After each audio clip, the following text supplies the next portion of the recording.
Bismillahirrahmanirrahim. Assalamualaikum warahmatullahi wabarakatuh. Salam sejahtera bagi kita semua. Shalom, Om Swastiastu, Namo Buddhaya, salam kebajikan. Halo semuanya, apa kabar? Semoga dalam keadaan baik dan sehat ya. Semoga kalian udah pada vaksin ya, gitu. Terus prokesnya juga jangan kendor, gitu. Walaupun di Indonesia kasusnya udah sangat amat lumayan turun dari dibanding beberapa bulan yang lalu, tapi jangan kendor ya semuanya. Tetap jaga kesehatan juga. Nah, kali ini kita ketemu lagi nih setelah kemarin kakak jelasin tentang sejarah kalau nggak salah waktu itu bulan April kemarin, bulan Maret nggak usah Maret kemarin. Nah, kita bertemu lagi nih dengan aku, Kanawal dari Vokasi Akuntansi UI Angkatan 2020. Nah, hari ini kita akan belajar tentang sosiologi nih. Nah, ngomongin sosiologi, kakak jadi nostalgia nih dulu zaman SMA, belajar sosiologi, karena kakak dulu juga jurusan kakak IPS. Seru kok belajar sosiologi itu. Nah, pada kesempatan kali ini kita akan belajar tentang teori perubahan sosial. Nah, kita langsung aja ya, nggak pakai lama-lama lagi. Kita langsung ke materi pembelajaran. Nah, ngomongin teori perubahan sosial itu pasti ada teori-teori yang jadi acuan bagi kita individu untuk memahami perubahan sosial itu apa sih, perubahan sosial yang berkembang di masyarakat itu gimana. Nah, itu ada teori-teori yang jadi acuan kita untuk belajarin teori perubahan sosial itu kayak apa, seperti apa gitu. Nah, di sini ada teori-teori perubahan sosial dari beberapa ahli atau beberapa ahli sosiologi gitu ya. Nah, yang pertama adalah teori evolusi atau evolutionary theory. Nah, menurut James M. Henslin, ada terdapat dua tipe teori evolusi mengenai cara masyarakat berubah, yaitu teori unilinear dan teori multilinear. Nah, kita bahas teori unilinear dulu ya. Teori unilinear itu mengasumsikan bahwa semua masyarakat mengikuti jalur evolusi yang sama. Nih, kakak highlight.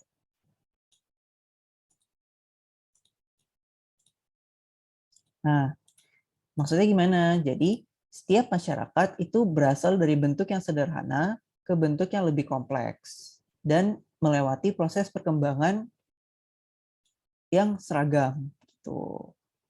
Nah, salah satu dari teori ini pernah mendominasi pemikiran barat. Nah, yaitu teori evolusinya si Lewis Morgan yang menyatakan bahwa semua masyarakat berkembang melalui 3 tahap. Yang pertama ada kebuasan, kemudian ada barbarisme, dan yang ketiga ada peradaban. Nah, dalam pandangan si Morgan ini, Inggris atau masyarakat Inggris itu adalah merupakan contoh peradaban. Kemudian semua masyarakat lain ditakdirkan untuk mengikutinya. Tuh. Kemudian kita beralih ke pandangan teori multilinear. Nah, teori ini itu dia menggantikan teori unilinear yang sebelumnya ini kita baru bahas itu dengan tidak mengasumsikan bahwa semua masyarakat mengikuti urutan yang sama.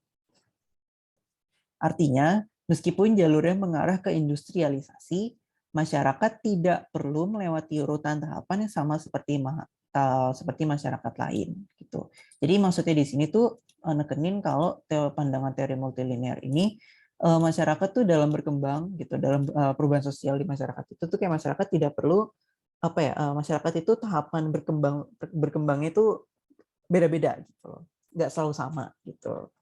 Makanya di sini dibilang inti teori evolusi itu ialah asumsi mengenai kemajuan budaya, di mana kebudayaan Barat dianggap sebagai tahap kebudayaan yang maju dan superior atau sempurna. Namun, ide ini terbantahkan dengan semakin meningkatnya apresiasi terhadap kayanya keanekaragaman dan kompleksitas tentunya dari kebudayaan suku bangsa di dunia. Tuh. Nah, di samping itu juga, masyarakat Barat itu sekarang berada dalam krisis. Kalian tahu lah ya, seperti contohnya rasisme, perang, terorisme, pemerkosaan, kemiskinan, kemudian lingkungan atau jalan yang tidak aman, gitu ya, kemudian perceraian, kemudian seks bebas, narkoba, dan kemudian AIDS dan sebagainya. Dan tidak lagi dianggap berada di puncak kebudayaan manusia seperti itu. Kemudian kita lanjut ke teori berikutnya, yaitu ada teori siklus atau cyclical theory. Nah, tokohnya siapa sih nih yang menyatakan pandangannya? Yakni adalah P.B. Horton dan C.L. Hunt dalam bukunya yang berjudul Sociology, di mana beliau berdua ini menyatakan bahwa para penganut teori siklus melihat adanya sejumlah tahapan yang harus dilalui oleh masyarakat, tetapi mereka berpandangan bahwa proses perubahan masyarakat itu yang terjadi itu bukan menuju suatu akhir gitu. Atau bukannya berakhir pada tahap terakhir yang sempurna, tapi berlanjut menuju tahap kepunahan dan berputar kembali ke tahap awal untuk peralihan selanjutnya. Jadi di sini tekanan teori siklus ini siklus gitu. Jadi tahapan yang dilalui masyarakat itu dia kayak berputar terus gitu. Makanya di sini kan perubahan masyarakat tuh bukan berakhir pada tahap terakhir,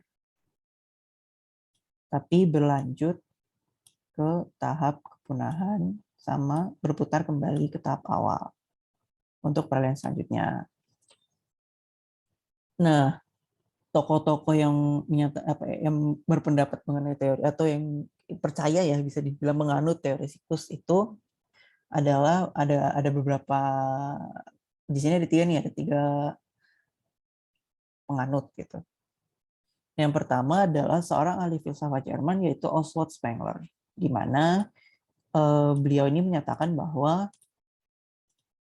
setiap peradaban besar mengalami proses tahapan kelahiran, pertumbuhan, dan keruntuhan. Nah, si Oswald ini terkenal dengan karyanya buku ya yang berjudul The Decline of the West atau bahasa Indonesia Keruntuhan Dunia Barat. Kemudian ada Peter Sorokin nih. Nah, beliau ini seorang ahli sosiologi atau sosiolog Rusia, di mana beliau berpandangan bahwa semua peradaban besar berada dalam siklus 3, sistem kebudayaan yang berputar tanpa akhir. Nah, yang meliputi yang pertama ada kebudayaan ideasional atau ideational cultural yang didasari oleh nilai-nilai dan kepercayaan terhadap unsur adikrodati atau supernatural. Gitu. Nah, kemudian ada kebudayaan idealistis, di mana kepercayaan terhadap unsur adikodrati dan rasionalitas yang berdasarkan fakta bergabung dalam menciptakan masyarakat ideal. Tuh.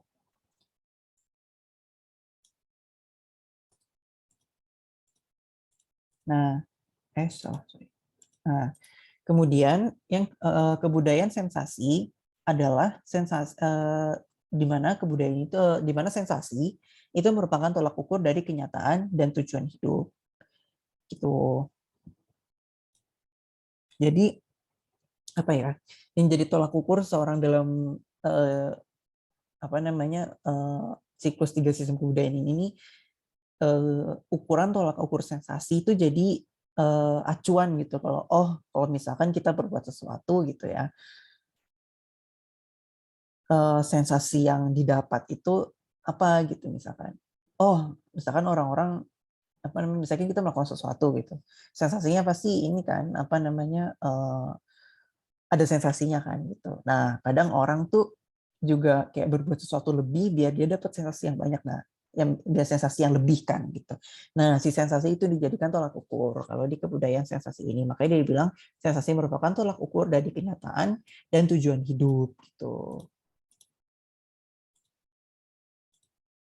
Nah, sosiolog ketiga adalah ahli ketiga adalah Arnold Toynbee, di mana beliau merupakan seorang sejarawan Inggris gitu ya. Dia menilai bahwa peradaban besar berada dalam siklus kelahiran, pertumbuhan, keruntuhan, dan kematian. Gitu. Nah, menurutnya peradaban besar muncul untuk menjawab tantangan tertentu. Nah,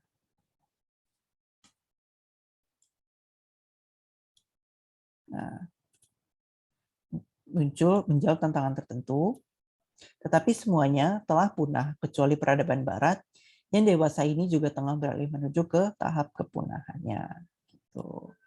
Maksudnya gimana sih? Peradaban besar ini kayak yang dalam siklus peradaban besar ini sekarang nih, itu kita ada siklus kelahiran, pertumbuhan, kerutuan, dan kematian yang sudah dia sebut di sini nih, ya kan? Nah, gitu. Jadi peradaban yang ada di dunia ini tuh kayak ada yang udah punah, ada yang lagi masa pertumbuhan, ada yang udah menuju keruntuhan, dan ada yang menuju kematian gitu. Nah, si Arnold Toynbee ini bilang, kayak di sini bilang kan dia, kecuali peradaban Barat yang dewasa ini juga telah beralih menuju menuju ke tahap kepunahannya gitu. Nah, kemudian untuk teori kita beralih ke teori fungsionalis atau functionalist theory. Nah, penganut teori ini memandang kalau setiap elemen masyarakat itu memberikan fungsi terhadap elemen masyarakat lainnya. Jadi saling memberi manfaat gitu. Setiap masyarakat saling memberi manfaat ke individu lain gitu. Nah, perubahan yang muncul di suatu bagian masyarakat ini akan menimbulkan perubahan pada bagian yang lain juga. Kemudian adanya perubahan ini tuh dianggap sebagai pengacau. Jadi perubahan ini mengacaukan keseimbangan masyarakat, keseimbangan sosial gitu. Nah, proses pengacauan itu bakal berhenti pada saat perubahan tersebut terintegrasi ke dalam kebudayaan atau menjadi cara hidup masyarakat. Jadi apa ya? Di teori fungsionalis ini nih perubahan yang muncul ini nih dia memicu perubahan pada bagian yang lain gitu. Jadi satu berubah tuh yang lain juga kayak melihat ini berubah kayak oh kita kayaknya harus berubah deh, kita harus begini gitu. Nah, tapi perubahan itu dianggap sebagai apa ya? Sebagai gangguan keseimbangan di masyarakat gitu. Karena si kondisi masyarakatnya udah seimbang, cuman karena ada perubahan. Nah, perubahan ini tuh dia jadi bikin kacau keseimbangan di masyarakat gitu, karena yang tadinya udah enak-enak ini berubah jadi berantakan gitu. Nah, tapi proses kekacauan itu, si perubahan itu dianggap pengacau gitu ya, itu bakal berhenti kalau perubahan itu tuh jadi apa ya? Jadi cara hidup, dari pola hidup, dari cara hidup masyarakat gitu. Masyarakat kayak terbiasa dengan perubahan itu gitu. Nah, ketika masyarakat sudah terbiasa dengan perubahan itu, maka perubahan yang tadi dianggap sebagai pengacau gitu ya, sebagai penghancur keseimbangan tuh bakal hilang karena masyarakat sudah terbiasa dan sudah tercampur dengan budaya masyarakatnya itu sendiri gitu. Makanya perubahannya gak mengacaukan keseimbangan masyarakat, tapi berhenti saat terintegrasi dalam kebudayaan gitu. Makanya disitu dalam menjadi cara hidup masyarakat. Nah, maka dari itu, menurut teori ini tuh menyatakan kalau unsur kebudayaan baru yang memiliki fungsi bagi masyarakat akan diterima. Sebaliknya, yang disfungsional akan ditolak. Yang disfungsional itu maksudnya yang nggak berguna lah, gitu, yang nggak cocok sama masyarakat, yang nggak bakal diterima gitu. Sorry. Nah, menurut sosiolog William Cockburn, meskipun unsur-unsur masyarakat saling berhubungan, beberapa unsurnya bisa berubah sangat cepat, sementara unsur yang lain berubah secara lambat. Gitu.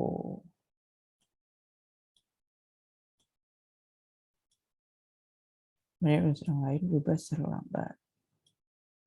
Nah, ini pasti secara kalian tidak sadari atau coba kalian amati, kalian amati pasti kalian menyadari kalau di dalam suatu proses perubahan tuh ada yang dia adaptasinya cepat banget langsung kayak oh iya begini-begini, tapi ada yang lambat. Dan itu dalam sosiologi itu merupakan hal yang wajar gitu loh. Pasti bukan hal yang wajar, tapi itu sudah pasti terjadi itu gitu loh. Nah, sehingga terjadi apa yang disebutnya dengan ketertinggalan budaya atau cultural lag gitu. Karena yang lambat itu karena dia faktor dia nggak mau berubah, lambat mau berubah itu macam-macam sih. Ada yang karena dia emang nggak mau, ada yang dia karena nggak ngerti, atau yang dia masa bodoh segala macam gitu ya. Banyak penyebabnya. Apa namanya dia nggak mau seperti itu. Nah, cultural lag itu mengakibatkan terjadinya kejutan sosial pada masyarakat. Tuh. Sehingga si cultural lag itu bakal mengacaukan keseimbangan dalam masyarakat. Gitu. Nah, menurut si William juga, perubahan benda-benda, budaya, materi, atau teknologi bakal berubah sangat cepat atau lebih cepat daripada perubahan dalam budaya non-materi atau sistem dan struktur sosial.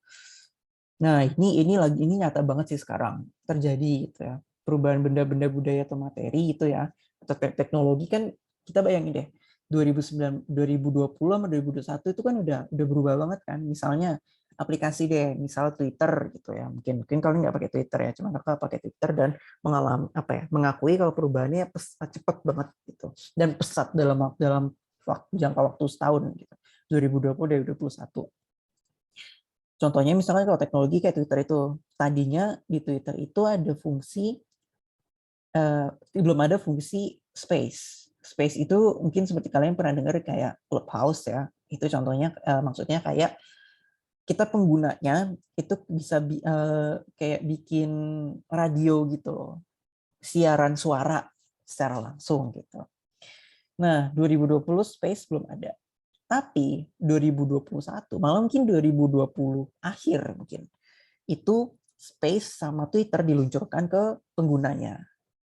Nah, dalam jangka waktu secepat dalam jangka waktu mungkin kurang dari setahun lebih sedikit lah. Itu udah ada fitur itu. Belum lagi fitur-fitur yang lain seperti banyaklah contohnya gitu. Misalkan fitur pesan suara di direct message, di pesan Twitter kan ada tuh DM gitu. Seperti itu. Nah, kayak gitu dibanding dengan budaya atau sistem dalam masyarakat gitu. Contohnya misalkan gini deh. Contohnya misalkan budaya kebudayaan dalam masyarakat, contohnya kayak budaya turun-temurun, kalian pasti ngerti lah ya di dalam masyarakat. Misalkan contoh gampangnya gini deh. Pola pikir, stigma itu susah kan sampai sekarang. Misalnya anak perempuan nggak boleh keluar malam-malam atau anak perempuan nggak boleh main jauh-jauh. Sadar atau enggak, stigma itu masih melekat sangat amat lekat di pikiran masyarakat di Indonesia sampai sekarang gitu. Padahal nggak perlu sampai sebegitu juga gitu. Banyak yang stigma-stigma yang masih negatif seperti itu yang harus ini juga yang harus diubah juga gitu. Kok orang laki-laki boleh main jauh-jauh tapi kok perempuan enggak, padahal kan sama aja gitu kasarnya. Kayak contohnya kalau misalkan contoh gampangnya misalkan kalau perempuan nggak boleh keluar atau pergi jauh-jauh, misalkan zaman kakak penerimaan masuk kuliah itu banyak banget yang teman-teman kakak yang perempuan itu terhalang restunya untuk berkuliah di luar Jakarta, gitu, luar Jabodetabek. Karena alasannya apa? Jauh, janganlah kamu anak perempuan, gitu. Kamu jangan jauh-jauh, kamu anak perempuan soalnya. Emang kenapa, gitu? Pas ditanya, ya, biar kamu nggak kenapa-kenapa, gitu. Menurut kakak, justru dengan dia pergi jauh-jauh itu, justru dia belajar cara bagaimana bagaimana cara menjaga diri yang baik, gitu. Bagaimana dia menciptakan lingkungan yang aman bagi lingkungan sekitar diri dia itu aman gitu. Dia justru itu menurut kakak tujuannya. Mending jauh sekalian biar bisa belajar banyak gitu. Dan juga untuk aktualisasi diri juga gitu loh, untuk si perempuan itu tuh belajar lebih baik lagi dan seperti itu gitu.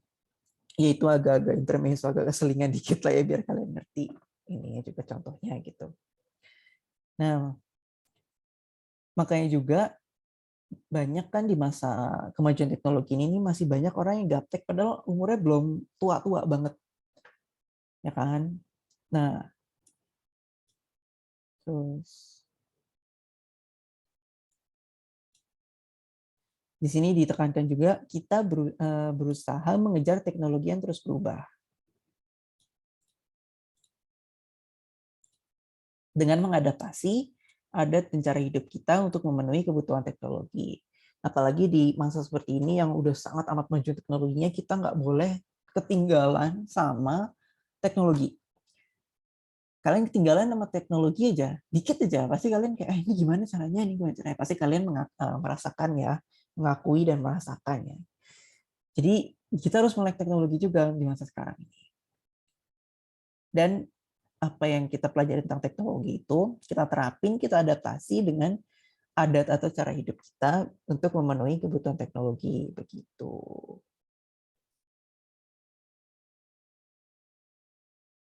Nah, kemudian ini yang terakhir ini ada teori konflik atau conflict theory. Nah, menurut pengikut nih, dibilang pengikut teori ini, yang konstan atau yang terus dinamis yang tidak berubah-ubah gitu ya dan tetap terjadi dalam kehidupan masyarakat adalah konflik sosial, bukannya perubahan. Konflik itu nggak bisa apa ya, nggak bisa dihilangkan dan itu pasti ada. Gitu. Nah, perubahan itu cuman apa ya akibat dari adanya konflik dalam masyarakat. Ya ini terjadinya pertentangan. Ya ini terjadinya pertentangan antara kelas kelompok penguasa dan kelas kelompok tertindas. Ya enggak kalau dipikir-pikir.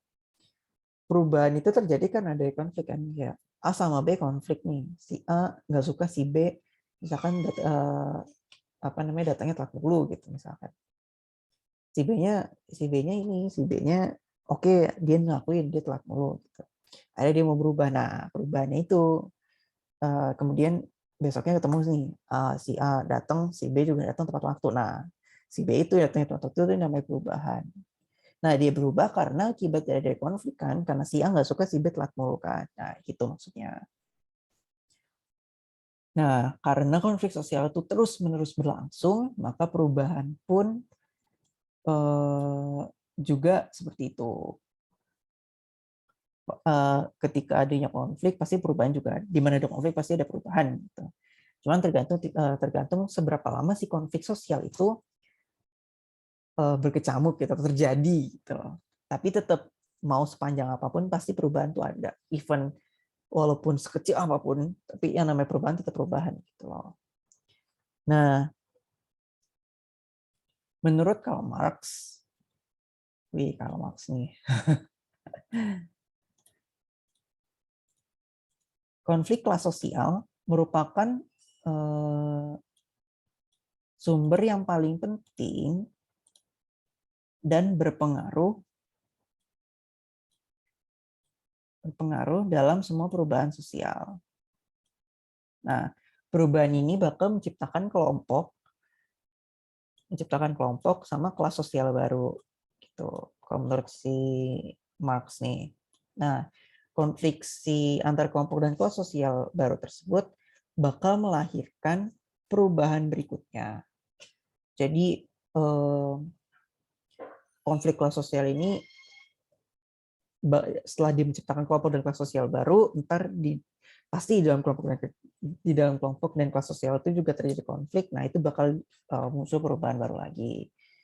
Nah, kemudian menurut Marx juga konflik paling tajam akan terjadi antara kelas proletar atau buruh yang digaji dengan kelas borjuis atau kapitalis atau pemilik industri yang diakhiri oleh kemenangan kelas proletar. Tuh. Diakhiri kemenangan kelas proletar. Sehingga tercapai masyarakat tanpa kelas gitu. Ini juga diungkapkan gitu ya, dikemukakan oleh P.B. Horton sama C.L. Hunt. Namun, asumsi Marx ini sampai saat ini tidak terbukti. Artinya, saat ini asumsi Marx tidak terbukti. Tuh. Artinya, kehidupan masyarakat akan tetap diwarnai adanya perbedaan kelas sosial. Itu secara logika, ya, bukan logika sih, secara fakta ya. Pasti kalian lihat juga seperti itu kan. Pasti yang menang itu kelas bourgeois, karena secara juga kelas bourgeois lebih tenaganya dari tenaga dalam dayanya lebih kuat kan daripada proletar. Entah itu dalam artian daya tenaga, misalnya dayanya uang atau apa namanya kekuasaan gitu-gitu. Makanya dibilang, makanya dari situ akan terciptalah masyarakat tanpa kelas. Gitu. Mungkin untuk pertemuan hari ini pembahasannya sampai sini aja ya. Atau masih ada lagi nggak? Coba kita lihat. Kayaknya enggak sih, cuma ini aja. Ini udah ganti. Ah ya, ini aja. Berarti full hari ini kita bahas tentang teori perubahan sosial gitu. Nah, ya mungkin pertemuan kita cukup sampai sini aja ya. Pesan dari kakak untuk kalau belajar sosiologi itu adalah dipahami secara pelan-pelan. Karena teori sosiologi itu benar-benar pakai logika dan pakai ini juga, pakai logika, pakai insting, dan ini juga banyak-banyak explore juga, mungkin explore banyak-banyak explore kayak kehidupan masyarakat lah gitu. Cuman memang sepertinya nggak sulit ya untuk masa sekarang karena lagi pandemi juga, untuk beraktivitas di luar rumah di luar rumah juga agak terbatas ya gitu. Cuman bisa kok apa namanya, nggak usah dikhususkan kayak oh kita mau lihat orang-orang gitu, enggak. Cuman kalau misalkan kalian lagi jalan gitu ya, lagi jalan atau lagi main gitu, terus dalam perjalanan kalian lihat aja orang-orang gitu, lihat aja orang-orang misalkan di jalan mereka seperti apa gitu, atau mantau dari media sosialnya gitu, orang-orang tuh kayak apa sih wataknya di media sosial gitu. Itu lebih seru juga sih kalau di media sosial, benar-benar real time ya, dan real time dalam artian maksudnya secara langsung gitu, bukan kayak video kan direkam media nggak secara langsung terjadi gitu. Cuman kalau di media sosial kan kayak orang di komen atau apa kan benar-benar terjadi pada saat itu juga kan gitu. Nah itu justru juga dipantau gitu. Dan sambil belajar ini juga saya lagi kayak oh ini perubahan sosial seperti ini, kayak oh ini orang-orang kayak seperti ini, kayak oh konflik kayak begini. Nah seperti itu seru sih kakak akuin. Dan bisa juga kalian belajar dari situ juga gitu sebagai kasusnya lah, contoh kasusnya gitu, studi kasus juga bisa dibilang seperti itu ya. Jadi itu pesan kakak sih, pemahamannya pemahamannya ditingkat apa namanya ditajemin gitu, ditingkatkan untuk belajar sosiologi, karena itu benar-benar menggunakan pemahaman apa ya, belajar sosiologi itu benar-benar dipakai otaknya itu, dalam artian benar-benar instingnya dipakai, logikanya dipakai, pengertiannya, pemahamannya juga dipakai gitu sih. Gitu aja sih pesan dari kakak. Oke, mungkin untuk hari ini, pertemuan kali ini cukup sampai sini. Kurang lebih mohon maaf.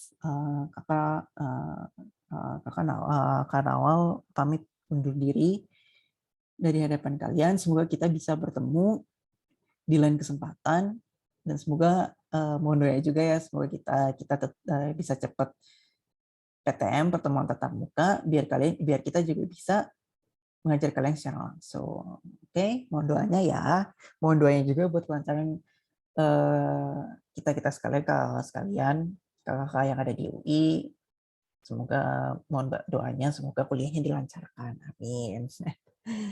Oke, kurang lebih mohon maaf. Wassalamualaikum warahmatullahi wabarakatuh. Om Santi Santi, Om Namo Buddhaya, salam kebajikan.